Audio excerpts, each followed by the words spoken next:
ọ̀rọ̀ eléyìí ó deep gan gbogbo èèyàn. Mo fẹ́ jẹ́ ká jọ gbọ́ nǹkan tí Alhaji Oriyomi Hamzat tí wọ́n sọ. Ó lágbára o. Ẹ wá gbọ́ àṣírí ńlá tí Alhaji Oriyomi Hamzat tó sọ ń bì. This is deep. Eléyìí bàbá ní nǹkan deep. Eléyìí deep. On a good day, èmi ò tí ì gbọ́ eléyìí rí lẹ́nu Alhaji Oriyomi Hamzat. Bí mo ṣe ní mo jọ́kùnrin tó ara mi dẹ̀ ń ṣẹ́gìrì, ara mi bù máa sọ pé ṣé Alhaji náà ni gbogbo ló go through gbogbo eléyìí. Ẹ̀yin èèyàn, this life ó lágbára gan o. Àwọn nǹkan kan máa ń ṣẹlẹ̀ ńgbà míì tó jẹ́ wípé èèyàn á rò wípé ṣé mi náà ló yẹ kí lè ṣẹlẹ̀ sí. Now ẹ̀yin èèyàn, mi ì fẹ́ sọ̀rọ̀ púpọ̀ lórí fọ́nrán tí mo mú wá tí mo fẹ́ ká jọ wò yìí, ṣùgbọ́n gbà tèmi náà rí mo rí pé eléyìí worth nǹkan tó yẹ ká share pẹ̀lú àwọn èèyàn. Alhaji Oriyomi Hamzat Àgídìgbò, ẹ wá gbọ́ ohun tó ṣẹlẹ̀, bọ́rọ̀ ṣe ṣẹlẹ̀, bó ṣe di pé wọ́n dọ́dọ̀ DSS tó di pé àwọn àti Boko Haram jọ wà níbì kan. No, on a good day, eléyìí ó deep.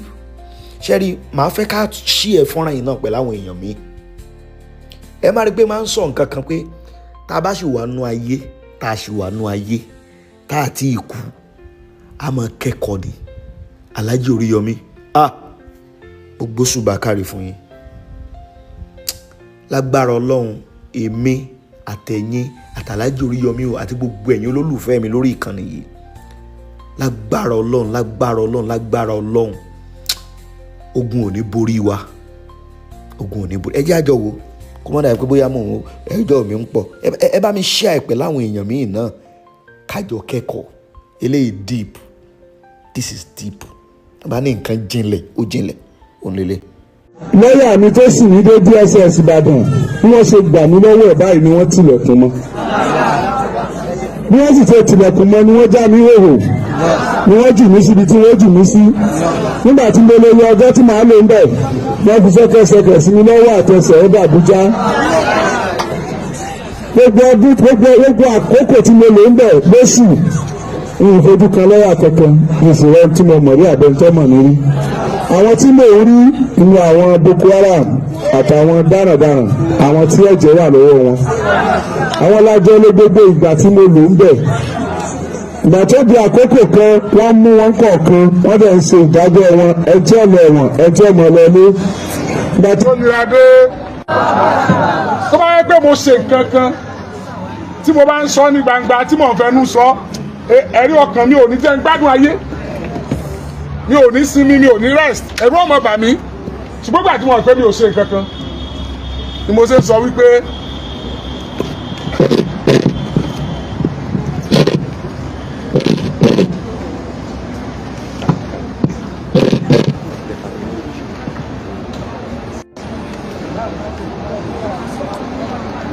máa ń sọ ní gbogbo ìgbà pé Ọlọ́run kó fi kọ̀rọ̀ mi dá mi lẹ́jọ́ ju gbangba lọ.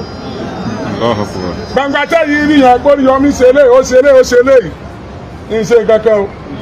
Kọ̀rọ̀ yẹn gan ó wù mí ju gbangba tẹ́ tún rí lọ.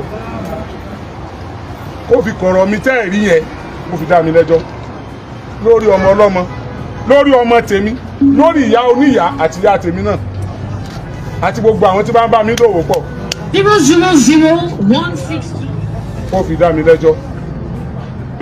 Ìgbà tí ò sẹ́ni kankan mọ́, ó wá kèmí nìkan lóru ọjọ́ náà. Ẹ ti gbọ́ rí. Ṣùgbọ́n máa sọ torí ẹlòmíì tó ṣẹ̀ṣẹ̀ ń gbọ́.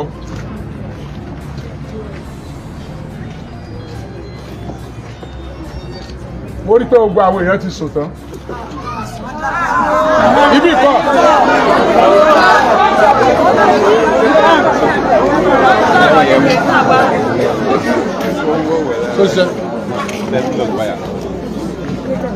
Ó rí pé gbogbo àwọn èèyàn ti sùn tán lóru ọjọ́ náà, mo wá dìde.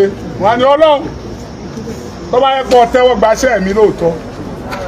Tí mo bá ń ṣe bá dùn mọ́ ọ. Jẹ́ rójú àwọn èèyàn bọ́ sẹ́gbẹ́ kan. Tí mo bá ń ṣe tó bá dùn mọ́ lóòótọ́, tílẹ̀ bá ti mọ́ lọ́la mo fẹ́ kú òbí.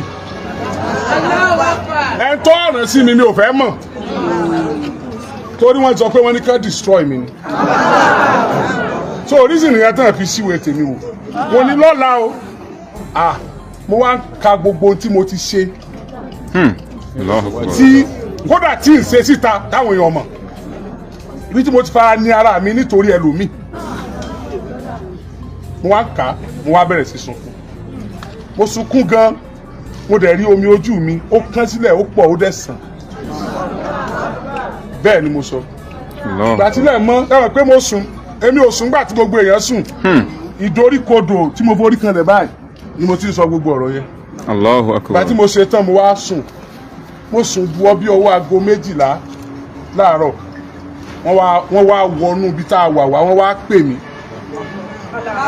mo wá sọ fọ́lọ́ pé tí mo bá jáde ń bí o lónìí bí mo ṣe sọ kọ́mọ́dọ̀ la o ìjọfagbára rẹ̀ hàn mí lónìí tí n bá jáde ń bí lónìí lóòótọ́ o tí n fi kú tí n fi wá bá ọ ìní ṣe nǹkan kan mọ́ gbogbo tí n bá jẹ́ láyé ọmọnìyàn ní fi máa ṣe. Allahu Akbar. ìtí mo sì ń ṣe tábì tì ní mọ́bì tí n fi wá bá ọ ìmọ̀ ṣe ni gbogbo kò tó bá fi mí sí.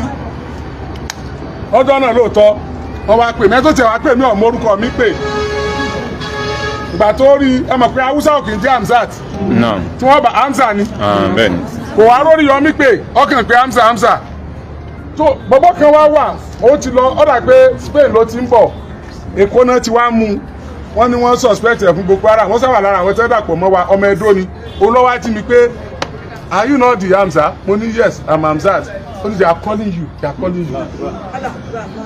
so wọ́n wá mú mi lọ nígbà wọ́n mú mi débi tí wọ́n mú mi lọ wọ́n ní kí n wo igun mẹ́rẹ̀ẹ̀rin tó wà ń bẹ̀ tọ́lọ̀ ó bá bi àwọn lọ́rùn ni ó bi àwọn gbogbo tẹ́lẹ̀ bá ṣe ń bí àṣegbè ni lọ́wọ́ bí mo wà lọ́dọ̀ àwọn ìmọ̀lẹ̀ mọ́ mi mọ́ àwọn lè ṣe tó wà àwọn mo ní wọ́n á rẹ̀ wọ́n á ní pé ṣùgbọ́n a ti ṣèwádìí ẹ̀ sí all these are your documents. Allahu Akbar. pé kí n wo document yẹn bó ṣe ga tó pé document mi ni pé wọ́n ti ń sọ mi ti pẹ́ pé ọ̀pọ̀ gbogbo tó ń sọ mi fún ẹ̀yọ̀ kan náà ni but we find out you are saying the truth we find out you are fighting for the masses you are fighting for the less privileged. lọ́jọ́ náà ni mo kúrò lọ́dọ̀ wọn. Allahu Akbar. èmi tí mo wá kúrò lọ́jọ́ yẹn ṣé rí pé mi ò ládéhùn pẹ̀lú yín ṣùgbọ́n mo ládéhùn pẹ̀lú ẹni tó ju ẹ̀yin àtẹ̀mí lọ. mo ládéhùn pẹ̀lú ẹni tó dá èmi àtẹ̀yìn lórí yín tó sì dọ̀rọ̀ yẹn fún mi kí n ṣe.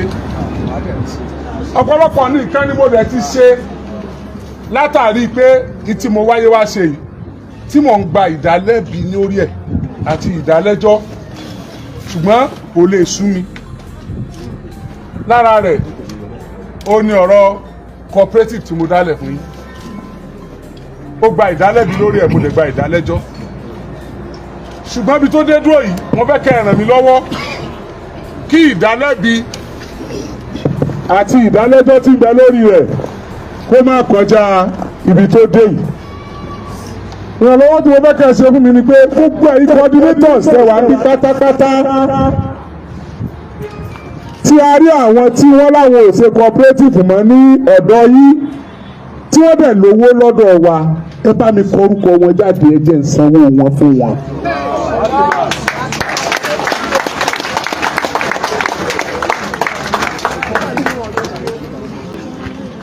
abanilórí jẹ́ ìbánigbé bá a ṣe dáa. wọn ní pé mo fẹ́ ràn wọ́n lọ́wọ́ ni mọ́ ọ̀tọ̀ ni tí wọ́n mọ̀ sọ.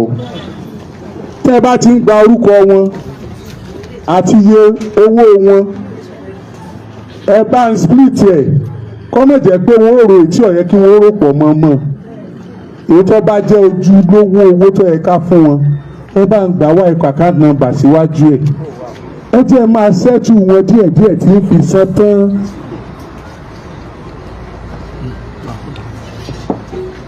àkọ́kọ́ tí mo fẹ́ nu ẹlẹ́ẹ̀kejì ẹ̀yin dá mi lẹ́bi mọ́ ẹ bẹ̀rù Ọlọ́run lára tèmi náà mo ní kí ẹ bá mi wá àwọn tí ó ṣiṣẹ́ ńgbà tí mo láǹfààní tó yẹ pé gbogbo ibi tí mo ti lè ráǹfààní fún yín ni mo máa ń wá bricklayer wẹ́dà plumber kápẹ́ńtà gbogbo wọn mo ní kẹ́ ẹ wá wọn fún mi ẹ dẹ̀ kó wọn débi mo dẹ̀ kó wọn débi tí wọ́n ó ti ṣiṣẹ́ wọ́n dẹ̀ ṣiṣẹ́ ọjọ́ méjì ọjọ́ wọ́n dẹ̀ kú òun bẹ̀ láì jẹ́ pé mo gbọ́ mọ́ wọn dẹ̀ lọ mọ́ mo wá rí iṣẹ́ yẹn tó ti ń lọ dáadáa inú mi wá ń dùn bí àwọn èèyàn mi ṣiṣẹ́ ń bẹ̀ ìlànà tí ó ń bá mi ṣe gbámọ́jú bí wọ́n ṣe gba àwọn èèyàn wa síbẹ̀ bá ní gbogbo àwọn èèyàn rẹ ló ti sá lọ wọn dúró wọn lówó kéré wọn níbẹ̀ jìnnà wọn ní kinní kan sí àìní kan ṣe ni nígbà tí èsè pé a kóra wa jọ láti máa ṣàgbé tó yẹ pé a fẹ́ ṣiṣẹ́ tá a dẹ̀ láǹfààní tá a fúnra wa tí wò dẹ̀ ló owó tí wọ́n ló kéré ṣe normal money o owó pé ọwá bí iṣẹ́ ọ̀wá bí iṣẹ́ àwọn ṣiṣẹ́ o àwọn òṣìṣẹ́ o ọgbà 90,000 lóṣù bẹ́ẹ̀ ni o wọ́n wá kẹ́lẹ̀ tẹ́ ẹ bá rí wọn o tó náà lè wá parọ́ ńlẹ̀ o ẹ̀dà súnmọ́ mi ṣé rọ́ ni súnmọ́ mi bóyá kọ́ ṣàlàyé kan lè gbọ́ fúnra wọn àti tẹ́tọ́ bá ń bẹ̀ sọ àti iye tán ni wọ́n máa fi kún fún ọ tó bá ti ń ṣiṣẹ́ bóyá kọ́ sọ. wọ́n bá ti ṣe extra time tó máa ń ṣe ẹlòmíì lè gba 200 ẹlòmíì lè gba 150 but normal basic salary wọn òun ni 90,000 wọ́n lọ wọ́n ṣiṣẹ́ wọn ò ṣiṣẹ́ wọ́n ó gba 90,000 yẹn ti wà ńlẹ̀ fún wọn lóṣooṣù. kí wọ́n á ní àdéhùn tó yìnbó yẹn ṣe fún wọn pé táwọn bá tún parí iṣẹ́ ti Ìbàdàn. Àwọn táwọn bá parí iṣẹ́ ti Ìbàdàn gbogbo bí táwọn bá ti ní iṣẹ́ pátápátá ó ti di staff àwọn ọ̀dọ́ lọ́mọ ṣe ni. àwọn ọkọ̀ yìí tí àwọn ọkọ̀ ẹ mọ̀ gbọ́ o àwọn ọkọ̀ yìí tá a wá kọ́kọ́ mú àwọn àbúrò yìí tá a kọ́kọ́ mú wọ́n sì bọ̀nà jẹ́ fáwọn tó kù. àwọn first batch tá a kọ́kọ́ mú lọ wọn ò jẹ́ á kú àwọn tó kù lọ mọ́. ẹ̀yin tá a ní kèsè gbogbo wọn àwọn èèyàn yóò ti láǹfààní àti lọ àbí àwọn tó kọ́kọ́ lọ yẹn wọ́n dẹ̀ bọ̀nà jẹ́ wọ́n bọ̀nà jẹ́ débi pé tí wọ́n bá ti wá mẹ́lò ní ìdébẹ̀ tó bá ti ní látọ̀dọ̀ Oríyọmí ni wọ́n láwọn àwọn èèyàn Oríyọmí ò ní sẹ́sẹ̀ wọ́n wà gbé wọn padà. Allahu Akbar. nítorí àwọn àkọ́kọ́ tá a kọ́kọ́ kó lọ ṣé èrò kúkú mọ́kọ̀ irú ìtọ̀dọ̀ tí tá a mọ̀ pé ní sẹ́sẹ̀ ṣé bọ́ọ̀ làbá kó ṣáájú ṣùgbọ́n gbà tá a mọ̀ sọ́sì dáa ká máa ṣe bá ń fúnra wa ká máa dí àǹfààní ọ̀pọ̀lọpọ̀ èèyàn ìkan nínú àwọn èèyàn wa tó wà ń bẹ̀ tí ò kú tí ò lọ ìkan wà ń bẹ̀ tí ò lọ tó wà pẹ̀lú wọn rántí kí ló sọ nígbà tẹ̀ débẹ̀. ó ní olóńfẹ́ wa rí ọ̀gá ó fẹ́ wá ṣàlàyé fún wọn pé àwọn èèyàn wa ò sí dáadáa pé àwọn ibi táwọn ń lọ yìí nígbà tó jẹ́ pé àwọn kan ń jáde.